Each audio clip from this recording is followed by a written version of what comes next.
कैसे हो? जय गंगा मैया की, जय गंगा मैया की। रामलाल, कैसी है तेरी खेती बाड़ी? सब ठीक है ना? कमाई माई चल रही है कि नहीं चल रही है?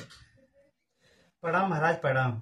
सब आपकी कृपा है महाराज, सब ठीक ठाक चल रहा है। खेती बाड़ी सब, बाल बच्चे सब मजे में है महाराज, आपकी कृपा की वजह से सब है महाराज।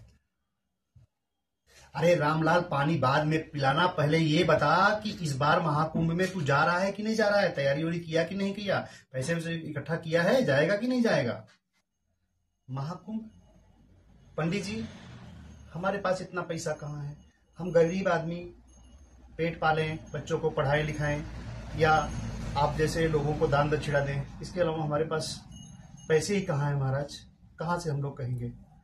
अरे मूर्ख, महाकुंभ में जाना सौभाग्य की बात है। वहां डुबकी लगाने से सारे पाप धुल जाते हैं और अगले जन्म में अमीर बनने के वरदान मिलते हैं। देख, मेरे पूर्वजों का ये जो कर्म है, आज मैं ब्राह्मण इसलिए बना हूं क्योंकि मेरे पूर्वजों ने गंगा नहाया था और वो लोगों ने महाकुंभ का स्नान किया था। देखिए क्या है ना पंडित जी, ऐसा कैसे हो सकता है? मेहनत से कमाया धन और कर्म ही अमीरी लाते हैं, न कि नदी में नहाने से। ऐसा डॉक्टर अंबेडकर और ललई सिंह यादव हमको सिखाए हैं। आप ऐसे कैसे कह रहे हैं? हम वीडियो देख करके हम सारी चीजें सीख रहे हैं महाराज। अबे रामलाल, तेरे को कुछ पता नहीं है, तुम कर्म धर्म की बातें नहीं जानते। यह सब वेद और पुराणों में लिखा हुआ है। तुम जैसे धूर्त आदमी, नीच आदमियों को पता नहीं चलता कि जो हम लोग तुम्हें ज्ञान देते हैं आगे बढ़ने के लिए, तुम करता क्यों नहीं है? तुम लोगों को समझ में ही नहीं आती कोई बात। हम कितना भी समझा लें, दिन रात हम तुम्हारे लिए मर रहे हैं, पढ़ाई कर रहे हैं, सारी चीजें करते जा रहे हैं। अरे पंडित जी, अगर गंगा नहाने से पाप धुलते, अपने को अब तक अमीरों की गिनती में होना चाहिए। कितनी बार हम बनारस में जाके नहा के आए हैं। फिर गांव वालों को बार बार आप चंदा क्यों मांगने आते हैं? हम आज भी मेहनत करके खा रहे हैं और आप जो है कि मुफ्त में खा रहे हैं।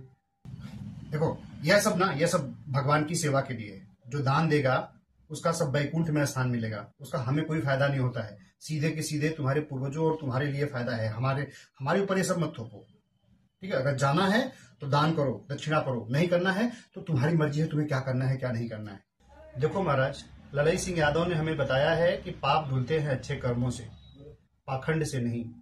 पंडित जी जैसे लोग भोले भाले लोगों को डराकर अपना स्वार्थ सिद्ध करते हैं। आप लोग रोजी रोटी के लिए कितना झूठ बोल जाते हैं महाराज। वैसे रामलाल, हम तुम्हारे फायदे के लिए बात कर रहे हैं, बाकी तुम्हारी मर्जी, जाना है कि नहीं जाना है। अगर तुम महाकुंभ में नहीं जाओगे तो पाप बढ़ते जाएंगे, फिर से तुम नीच जाति में पैदा हो जाओगे और इस नीच जाति में ऐसे ही बिलखते रहोगे, गिड़गिड़ाते रहोगे। फिर कहोगे कि पंडित जी ऐसा कैसे हो गया। पंडित जी, अगर यही सच है तो हमें इतना क्यों डराते हो आप? क्यों स्वर्ग नरक का हमें डर दिखाते हो? क्या हम इतने कमजोर हैं? मेहनत करते हैं हम। पंडित जी का धर्म मतलब दूसरों की सेवा और सच्चाई है। पंडित जी, आपका धर्म होना चाहिए दूसरों की सेवा और सच्चाई, उसे डराना गिराना नहीं। अगर आप सच में गुरु हैं तो लोगों को जागरूक बनाइए। क्यों लोगों को जो है कि पागल बना करके वसूली कर रहे हैं?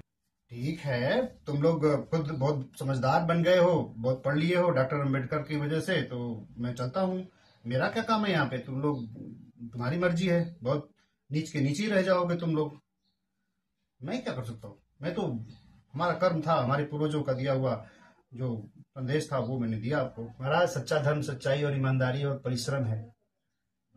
आज हम जो रामलाल ये काम कर रहे हैं, मेहनत कर रहे हैं, इसी वजह से चल रहे हैं, आपकी धूर्तता की वजह से नहीं। आपने तो सदियों से हमें लूटा है।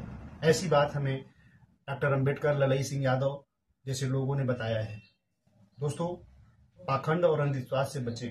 धर्म को डर या लालच का साधन नहीं बल्कि सच्चाई का मार्ग बनाएं। बाकी आप क्या समझते हैं? निष्पक्ष आवाज को कमेंट करके जरूर बताइए। धन्यवाद।